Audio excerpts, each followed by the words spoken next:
Hello everyone, and welcome to another episode of Sayne's World. Today we're going to be talking about my number one guitar right here, Red, what she's made of, and other little bits and pieces of information that you might find interesting that I didn't know until a couple months ago, and I've had this thing since 1984. What's going on with me? And also after that, I'm going to be playing a little bit of a song that everybody knows. Everybody's heard at least once in their life, unfortunately. It means a lot to me. It's quite emotional. What could it be? Find out later on another episode of Sayne's World.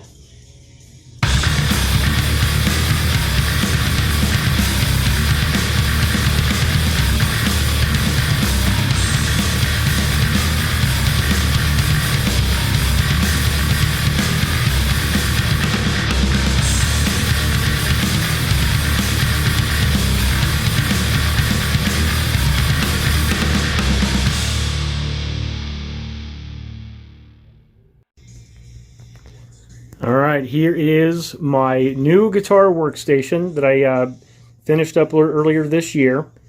It's quite big. And there she is, or there he is. It doesn't really have a gender. He's a beast though. So this is my guitar, my number one. We'll just call it Red. So let me tell you a little bit about this guitar.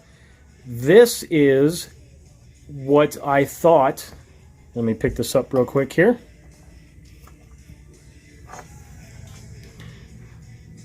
All right, so it says it is a BC Rich, right?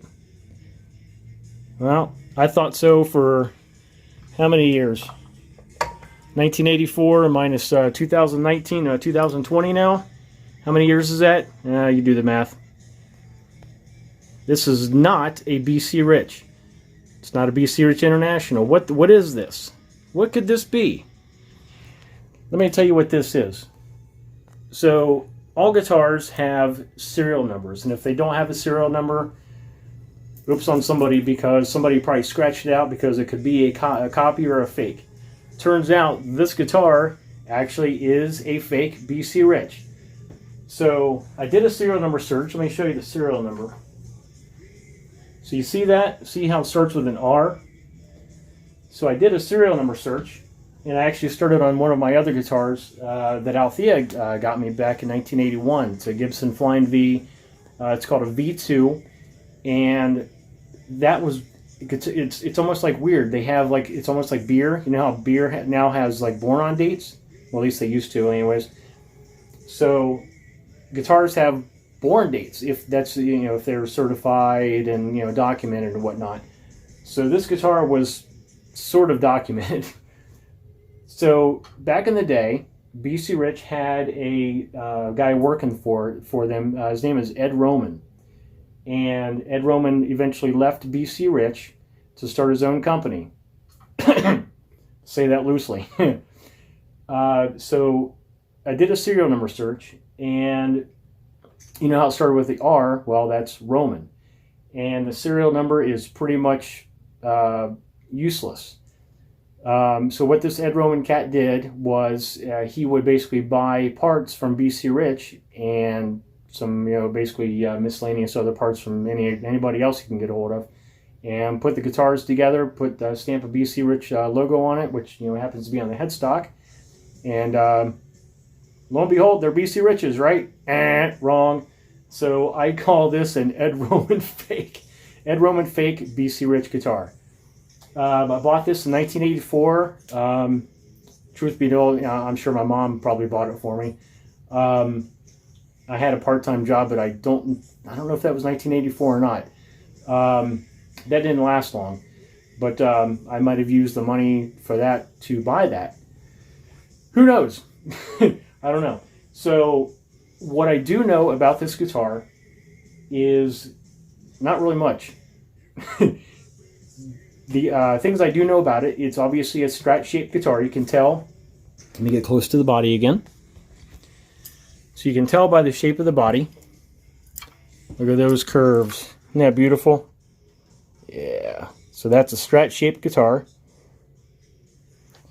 So that's so I do know that. And let's see, what else do I know about this thing?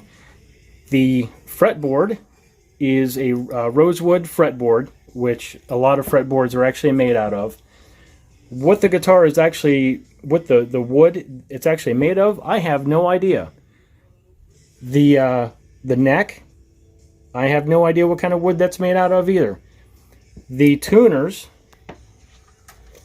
let's see what kind of tuners these puppies have. Lo and behold, BC Rich tuners as well. So yeah, he basically just got parts from BC Rich and just, you know, stamped them together and put them together. I have no idea. This is the pickup of the guitar. I have no idea what kind of pickup this is.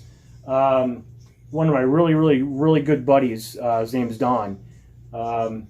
He's a guitar player, and I actually met him, oh man, this has probably been late 90s. He was a rep for a company. They made, I don't want to say the name of the company because he doesn't work for them anymore. They're still in business.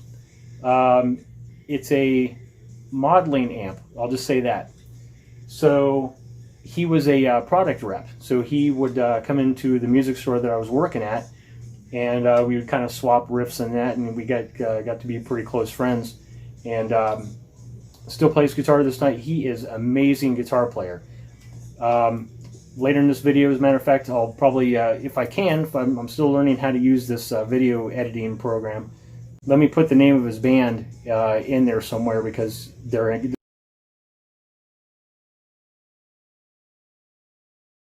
going to be an amazing band. Very melodic, very rock. Don't want to say old school because, you know, they're not old school, but they are just really good. But anyway, so yeah, Don was in town a couple weeks ago, and I brought my guitar over, and he played a little bit, and he heard it, and he was like, this is probably a DiMarzio pickup, which is a pretty popular brand of pickups. The bridge, I have no idea what kind of bridge this is. This actually was a tremolo system. So it had, you know, it's got the, you know, the tremolo bar right here, it's got the fine tuners right here, and right in the headstock, it actually had locking nuts in here. But I took those out. Why did I take them out? Well, I got this thing in 1984, and guess who joined Ozzy Osbourne's band in 1984? Mr. Jakey Lee.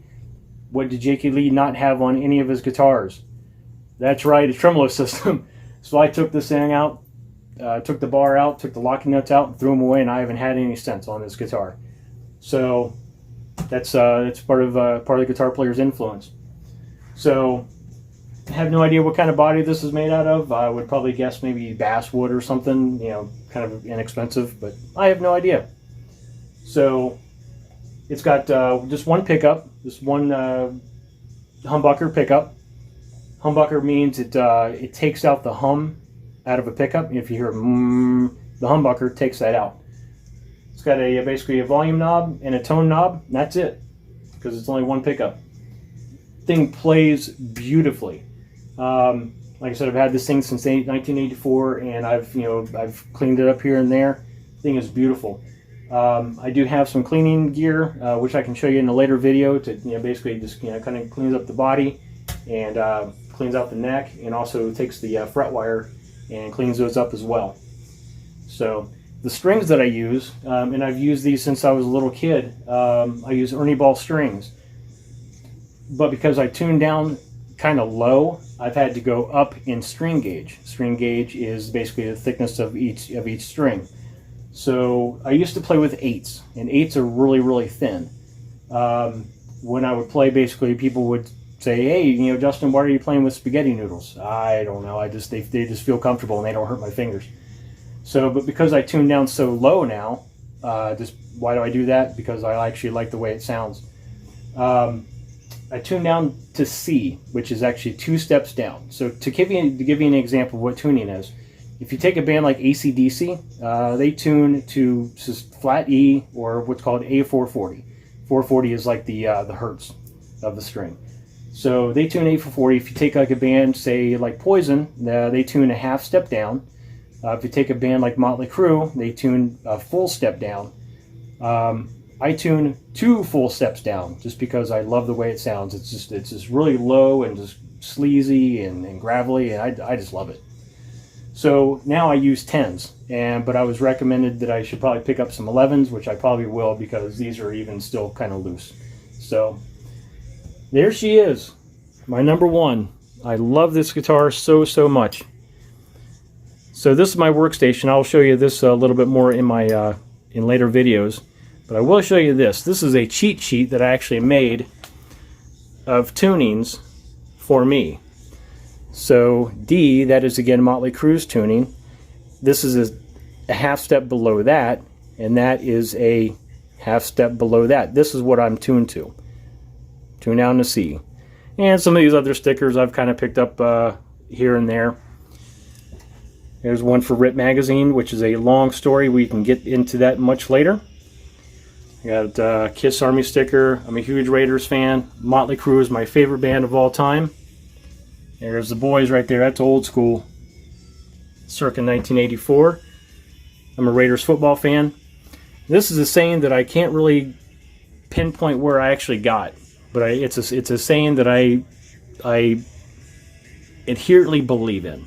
So it says, what you can vividly imagine, ardently believe, and enthusiastically act upon will inevitably come to be. Ain't that the truth? You just have to have a positive attitude, work hard, stick to your goals, stick to your dreams, and things will happen. There's a little disco ball. I keep meaning to hang that up. And I'm also a USC football fan, so I got a little mini helmet there. Just to make everything look all bright. And these are fake flowers. But it's pretty cool. So there she is. My number one. I love this guitar so much. I've tracked with this thing many times. Wrote so many songs on this thing. And this thing has seen me at my worst and seen me at my best. And sometimes they say that guitars actually know the player more than the player knows themselves at some point. And I believe that. So, all right. Next, I am going to actually play a song on this thing. What could it be? Let's find out. Welcome back, everybody. So the song I'm going to play, it's a very emotional song. Everybody has heard it at least once in their life, unfortunately. If you watched episode 1, you heard me speak of my Aunt Althea. Passed away June 27th, 1987. It's the day I pretty much started my music career. She passed away in Los Angeles. And because she knew so many people out there, she had a lot of friends out there, a lot of people that she worked with. They had a memorial service out there for her. After that, her body was flown to Kentucky, to the family cemetery of the man that she was married to, which we'll get into that in later episodes. Those who know me best know exactly who I'm talking about. So they played this song at the very end, and it was really the first time that that song has really stuck with me. And it's a sad song, but it is a song about departure, also about forgiveness. And to me, it is a song about releasing pain. Althea was not well. She was suffering.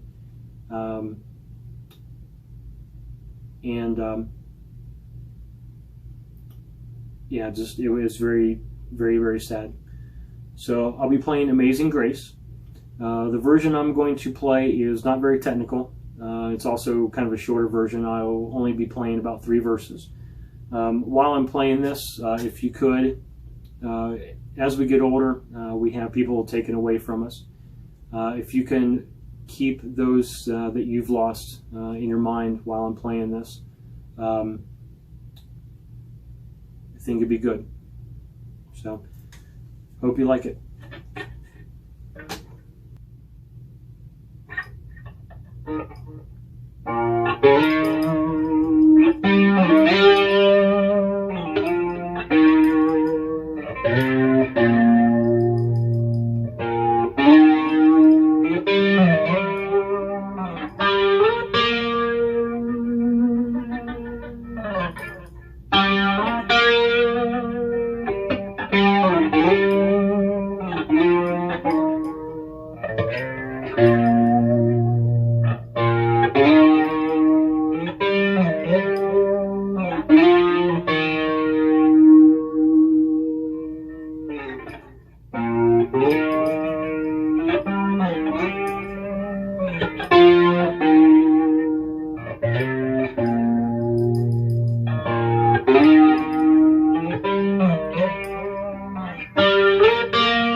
Thank